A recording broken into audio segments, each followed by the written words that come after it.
Have you ever seen someone who wasn't supposed to be alive? This is the story of Amara Delane. She was 16 when she vanished without a trace.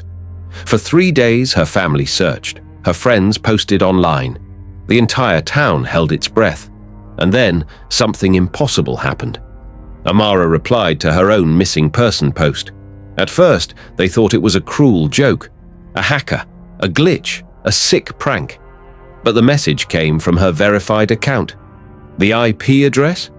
It pinged from an abandoned asylum deep in the woods, a place that's been closed since 1979. Police wanted to ignore it, but one officer, Detective Rowan, decided to go alone, and what he found would change his life forever. The asylum was silent, decayed walls, broken windows, but inside room 6B, there she was, sitting on the floor, long black hair covering her face, pale skin, silent. Rowan called her name. Amara. No response. He stepped closer, and then she looked up, eyes black, no pupils, and her mouth curved into a smile too wide, too unnatural to be human. He asked her again, "Amara, are you okay?" And she whispered, "I'm not Amara." Her voice echoed, not in the room, but in his head. Rowan felt a pressure behind his eyes. He stumbled back, and then she stood up. But it wasn't like a person standing up. It was like she floated to her feet, with no motion between. She pointed at the wall. There was writing, scratched into the paint, over and over. Not her, not her, not her. Rowan ran. He didn't breathe until he reached his car. But when he looked into the rearview mirror, she was in the back seat, staring, smiling, bleeding from the eyes. And then she vanished. No door opened, no footsteps, just gone. When he returned with backup hours later, the building was empty.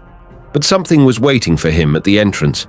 A missing poster, Amara's, burned at the edges, but with one thing added, a date of death, 3 days ago, the same day she went missing. The official story says Amara's body was found in a river, but the town whispers a different truth, that something, not human, used her face, used her voice, to reach out from the other side. They say it needed someone to find her post, to open the door, to let it through. Detective Rowan resigned. He moved across the country, but before he left, he gave one final interview. He said, "That thing wasn't Amara. It looked like her, but it knew things no one should know. And when it smiled, I felt like I wasn't supposed to exist."